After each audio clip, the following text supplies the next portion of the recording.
Hi, everybody. For this episode of Retention Zone, I'm happy to have with me from the Netherlands, from Amsterdam, Frank Van Oirschot. Ciao, Frank. We met a long time ago and we follow each other in the different episodes of our lives. How are you? I'm good, thank you, thank you. It's an exciting time at the moment. A lot of is happening. A lot of interesting things, both in my personal life and professional. So yeah, it's a good time to talk, Carlo. So, tell me a bit about how you have been involved through the years in media, in streaming, and in other part of our business. Yeah, I think for us it started mid '90s. We started an internet agency, and we had some customers in media, and yeah, we kind of liked media space, and we started developing some technologies, some custom technologies for engagement and interaction for media, and that was across sport events and game events and talent shows, a bit of news and special interest programs. So yeah, that's where we started slowly back in the days as part of just as projects in the agency. And then a few years later, we sold the agency, and we decided to start a new company fully focused on doing these kind of things. And I think it's in this period, beginning of the 2000s, that we probably first met. And since we have had some interesting journeys, we've been very much focused on large-scale live engagement ideas. For us, it started with the game world that worked out to be quite hard, and but then we were asked by Microsoft to do a project for a big show on Xbox Live, and what we found out is that you have a large crowd, and you engage them in real time. It creates an interesting situation. People are really feeling they need to be there at the moment. It's sticky. It's fear of missing out. It's socially engaging. So that learning was kind of the basis of what we did after that. And that was then in all kind of ways have engaging applications, like conversational, like gamified, like commerce, across different genres.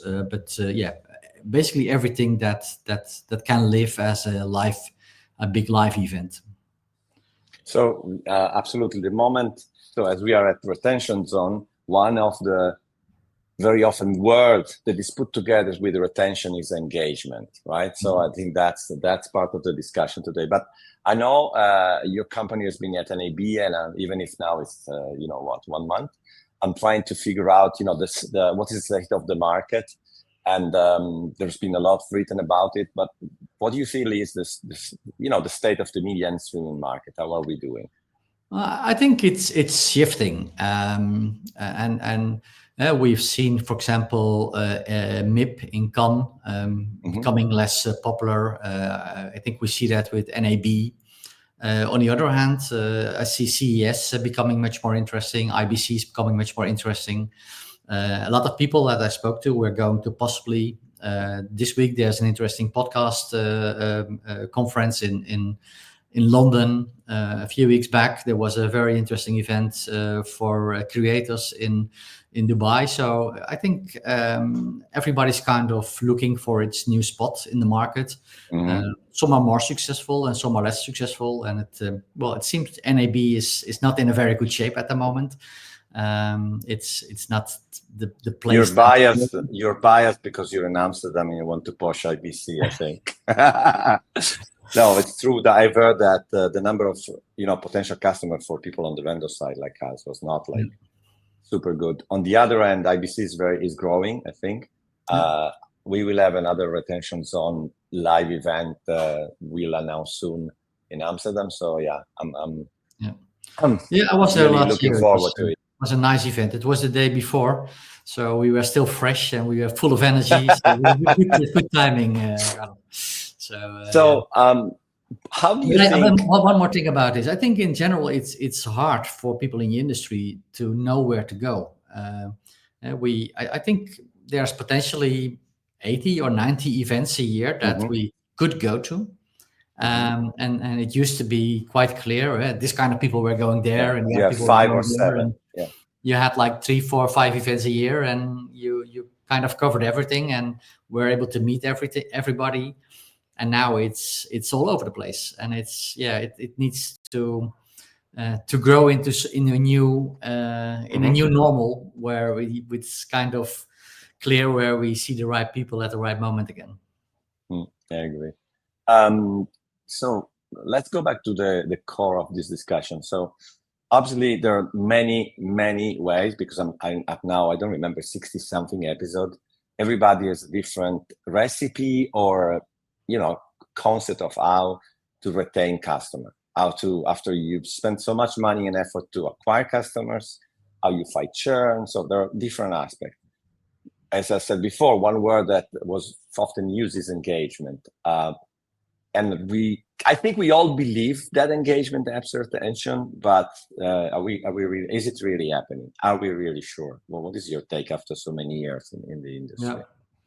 Well, we do see a lot of loyalty. We have seen data from TV shows we've been doing engagement formats with, like second screen applications, for example, for The Voice in the United States. And there's quite a lot of data from these kind of projects. And what you see is that if people engage in like a fantasy game, or in voting, or in making predictions, that they are also more loyal customers. Another example is from a show we did for RTL, what's called What Do I Know? And that's a game show where you play along at home, and it's basically only fun if you play along. Otherwise, it's not really an interesting experience. And even there, where after a few years people really are into the show, they're like loyal viewers. One time they forgot to send out a notification after the advertising break, and all of a sudden you see a big drop in participation. And then also these people tend not to come back next time as much as the people that did keep watching, did keep playing along. So it's an important way to keep people engaged, and especially younger generations. If you don't offer more engagement, more layers of experience, more relevant connection points, then it's very hard to stay interesting for them. In TV shows, in TV shows and games, I'm convinced, because they almost have been designed, but at the beginning, with this concept of interaction. Yeah. How does it work in sport? Because in sport, I mean, I can, everybody I've said for the last 20 years, I just can watch the game, I don't care. Apart from, new generation said. Do you think there are ways that this becomes so relevant for sport? And one more thing I was going to add is the data collection part. We've also seen in a lot of cases that the data collection part is maybe not giving instant value, but if you look to the lifetime value of a relation with a customer or a fan or a viewer, you see it really adds if you can customize the experience, and if you can, based on certain data, approach people for certain events or activities or activations or sponsor offerings, these kind of things. What we see is that the engagement is there with sports already, but the only thing that is kind of strange is that the engagement is not with the rights owners. It's not with the people that have invested in the rights.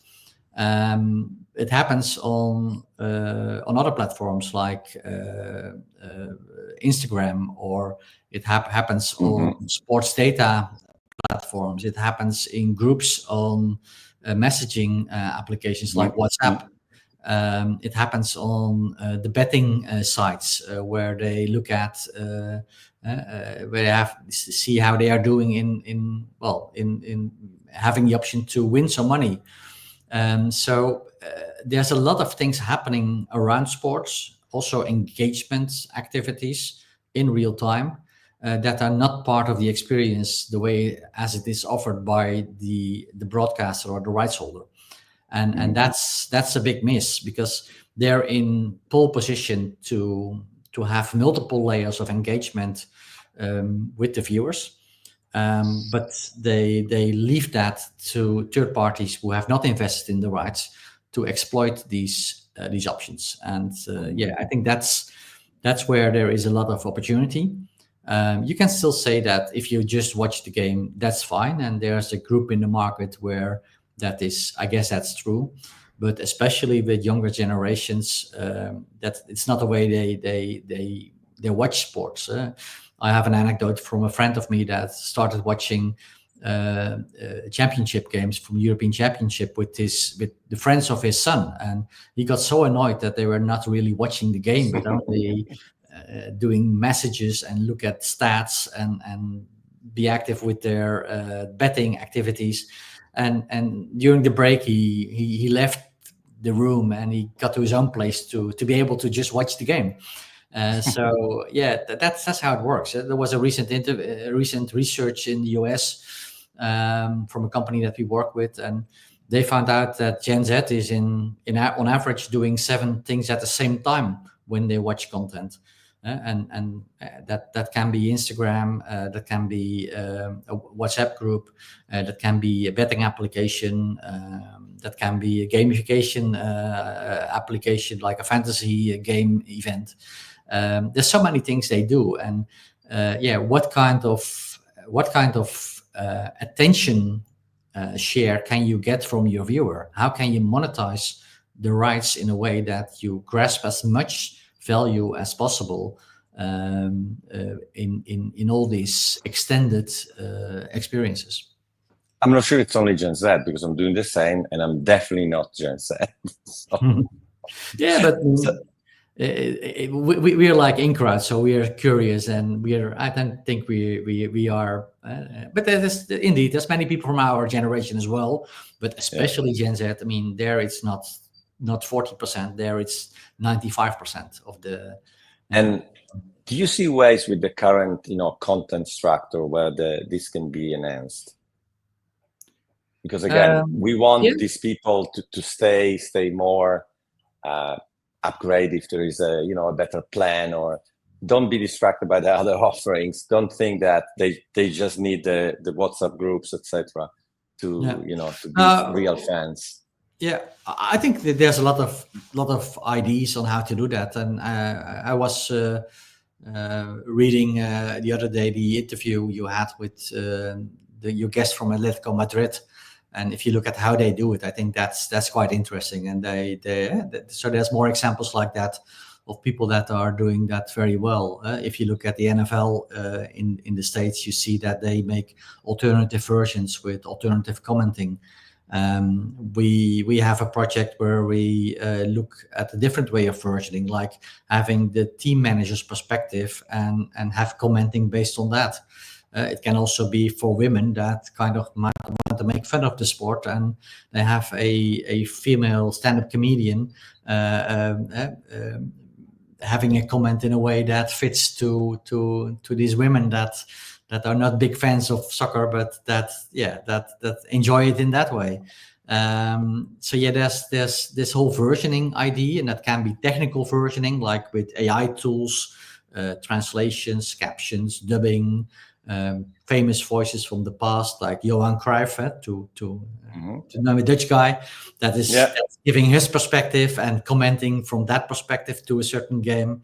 It would be interesting to see that perspective, for example, on the Inter Barcelona game from a few weeks ago. That was a specific game, and that could be a moment where I would say, okay. So what you're saying is alternative parallel version of the live game. Yes. Available where? That's my next question. Well, it's simulcasting. It can be available on many places. It could be even on social video platforms, but with limitations. It could be, but especially on owned and operated platforms, it's very logical to do it. Yeah. And then you can have the rooms concept. So you just make 10 copies of the streams. You give it to the two teams, to commenters that are biased. You give it to some influencers that have a specific take on it. You give it to a guy that also has a body cam from the referee and takes that perspective from the referee. Just open up. It's one of the things we should do is not being afraid for opening up and looking at different ways to monetize. And we tend to be kind of control freaks in this industry, but that's not how creators work. That's not how new things happen. That's not how new applications can grow and become interesting and add to the fan engagement experience. Because I think that's one of the things that I find sometimes difficult. End of the day, leagues, clubs, they are there for their fans, and they need to give the best possible experience to the fans. And the whole discussion about the rights and limitations of rights and distribution strategies, it's not always the best scenario for the fans to stay a fan. And having more a focus on what does my fan really want, how can I give them the best possible experience, how do I serve them, how do I make it fun for them. I think that should be more prominent in the decisions and in the strategies of the leagues and the clubs.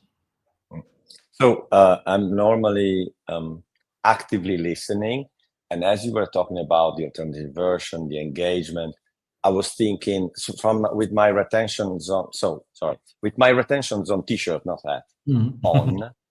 I was thinking one, if you want positive side effect, is that if you start to have all these new form of engagement that you can track and measure, if you have a different version of the live game, for example, you are generating a massive amount of additional data, metric sensor. So, Frank is using this other version. Frank has interacted 2 hours before the game. And these are, especially in the world of AI, where, subscription platform and software that analyze the behavior. So you're basically giving subscription platform and clients in the streaming world, for example, a lot more tools to understand the customers, not only to decide product feature that work or don't, but especially with AI, use all these data to enrich your retention intelligence in the marketing engine. Does it make sense, or I'm tripping? Yeah, sure. It can be even go to an agentic level. So based on data, or based on what's happening in the game, you can detect certain things. Like I have one visual where I say, okay, if a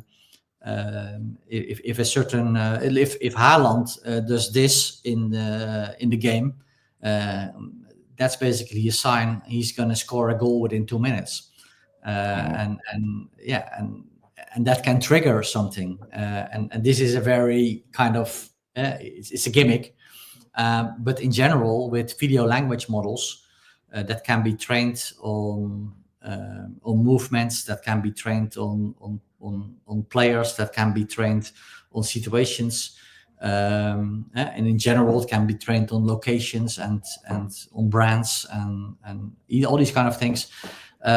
You can have an agentic model where you detect something in the video language model, then you have some business rules that say, okay, now you have to start this gamification, or now you need to give this advertisement, or now you need to give this product drop. For example, if it's the 50th red card from a certain player, it automatically triggers. Hopefully not. I mean, that's too much. Automatically triggers a movie or something like that. So the imagination is the only thing that limits you. Once you go into agentic models and into video language models, there are so many things you can come up with. And then it also already, then it kind of becomes the world of the creatives of finding some things, and these creatives can use all the data that's available to detect what is interesting for the audience, and gets like input on where to look for doing interesting additional things. It's a very interesting ecosystem of new technologies and data and new perspective and new customer behavior, and that makes it very interesting to think about these developments, and to just try and build and test these kind of options. Okay, so I think thank you, Frank, and we'll see in Amsterdam at the IBC and around the IBC, if not before. Looking forward, Carlo. Thank you. Thank you. Bye-bye.